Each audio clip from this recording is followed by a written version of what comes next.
여러분 안녕하십니까? 360 브리프입니다. 최근 중동 정세가 요동치고 있습니다. 특히 이란을 향한 미국의 군사적 움직임을 바라보는 국제사회의 시각은 극명하게 엇갈리고 있습니다. 누군가는 평화를 말하고 누군가는 국제법을 말합니다. 하지만 우리가 마주한 진실은 그리 단순하지 않습니다. 오늘은 1989년天安문 사건을 직접 겪은 뒤 평생을 반공운동에 바쳐온 캐나다 민주중국진선 부회장 성쉐 씨의 통찰을 바탕으로 이번 이란 타격이 단순한 전쟁이 아니라 이른바 공포의 삼각축을 끊어내기 위한 필연적 선택이라는 점을 하나하나 짚어보겠습니다. 많은 이들이 이란에 대한 군사행동을 논할 때 유엔의 승인이나 국제법을 거론합니다. 하지만 성쉐 씨는 이러한 논의가 현 상황에서는 터무니없는 소리에 불과하다고 일축합니다. 왜 그렇게 말했을까요? 그 이유는 현재의 국제 질서가 태생적인 결함을 안고 있기 때문입니다.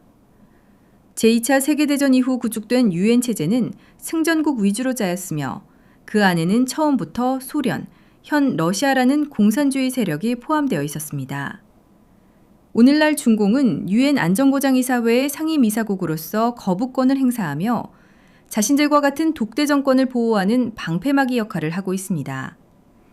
결국 국제법은 규칙을 준수하는 민주주의 국가의 손발은 묶을 수 있지만 인권을 탄압하고 테러를 자행하는 악한 정권은 전혀 제어하지 못하는 기만적인 도구로 전락했습니다. 성슈 씨는 묻습니다. 만약 누군가 중공이나 북한 같은 잔혹한 독재 정권을 제거하려 할 때 그 가해자인 중공이 거부권을 쥐고 있는 유엔의 허락을 기다려야 하느냐는 것입니다. 현재 지구상에는 현대 문명을 위협하는 강력한 철의 삼각축이 존재합니다. 바로 중공, 러시아, 그리고 이란입니다. 이들은 서로의 이익을 위해 긴밀히 결탁하며 전 세계의 테러와 공포를 확산시키고 있습니다. 특히 이란은 중동 내 테러 세력의 보루이자 러시아와 중공의 세력을 중동에 투사하는 핵심 거점입니다. 성슈 씨의 분석에 따르면 트럼프 행정부의 이란 타격은 이 삼각축의 한 축을 꺾음으로써 중러-이 연맹의 구조를 근본적으로 와해시키려는 전략적 결단입니다. 이 삼각축이 얼마나 견고한지는 우크라이나 전쟁에서도 드러납니다. 이란은 러시아에 드론과 각종 군비 물자를 공급하는 주요 원천입니다. 따라서 이란 독재 정권을 무너뜨리는 것은 단순히 중동의 평화를 위함이 아니라 우크라이나 전장의 균형을 바꾸고 나아가 전 세계적인 악의 축을 해체하는 연쇄 반응을 일으키는 일입니다. 더욱 충격적인 사실은 중공이 이란의 핵 개발을 배후에서 직접 지원하고 있다는 점입니다. 성슈 씨는 내부 소식통을 인용해 중공이 이란에 핵무기 반제품을 제공하고 있다고 폭로했습니다. 미국이 이란의 농축 우라늄 시설 등을 정밀 감시하고 타격하자 중공은 아예 앞단계 공정을 생략할 수 있도록 반제품 형태의 핵기술을 직접 건네주어 이란이 즉각적인 핵 공격 능력을 갖추도록 돕고 있다는 것입니다.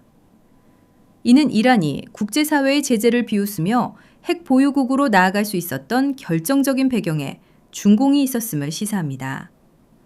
이들의 결탁은 이념뿐만 아니라 거대한 경제적 이권으로 얽혀 있습니다. 이란은 중공에 전체 석유 수입량의 12%부터 13%까지를 공급하는 핵심적인 생명줄입니다. 여기에 베네수엘라의 마두로 정권까지 가세합니다. 주목할 점은 이 과정에서 중공의 최고 권력층이 막대한 사익을 챙기고 있다는 정황입니다. 성슈 씨는 익명의 전직 중공 고위 관료 증언을 근거로 시진핑의 누나가 베네수엘라와 이란산 저가 석유 수입의 독점권을 쥐고 중국 국영 석유 회사의 시장가로 되팔아 거액의 부를 축적하고 있다고 지적했습니다. 결국 독재 정권들의 연합은 인민의 고혈을 짜내어 권력자들의 배를 불리는 거대한 카르텔인 셈입니다. 이란 타격에 대해 민간인 학살이나 전쟁 범죄를 우려하는 목소리도 있습니다. 하지만 성슈 씨는 이번 전쟁의 양상이 과거의 전통적인 방식과는 전혀 다르다고 강조합니다. 그녀는 이를 레이저 미세 수술식 전쟁이라고 표현했습니다. 도시 전체를 파괴하거나 점령하는 것이 아니라 독재 정권의 수뇌부, 미사일 기지, 군함 등 폭정의 핵심 기구만을 정밀하게 타격한다는 것입니다. 실제로 타격이 이뤄지는 동안 인근의 시민들이 발코니에서 구경할 수 있을 정도로 이 작전은 민간인이 아닌 폭군만을 목표로 삼고 있습니다. 성슈 씨는 1989년 천안문 광장에서 군대가 자국 인민을 향해 총을 쏘는 것을 직접 목격했던 경험을 회상하며 이란 인민들이 독재자의 억압에서 벗어나기 위해 얼마나 강력하고 정의로운 외부의 힘을 갈망하고 있는지를 역설합니다. 스스로의 힘만으로는 국가폭력기구를 파괴할 수 없기에 진정한 해방을 위해서는 정의로운 무력이 필요하다는 논리입니다. 마지막으로 성슈 씨는 독재 정권들이 만들어내는 난민 문제가 서구 민주주의 사회를 어떻게 내부로부터 파괴하고 있는지 경고합니다. 이슬람 근본주의와 무신론적 공산주의라는 두 공포주의가 결합하여 현대 문명에 도전하고 있다는 것입니다. 독재 정권이 의도적으로 만들어낸 대규모 난민과 불법 이민자들 속에는 중공의 끈아풀이나 테러리스트들이 섞여 들어갈 위험이 큽니다. 이들은 민주주의 국가의 시스템을 이용해 그 내부에서 영향력을 행사하고 문명을 잠식해 나갑니다.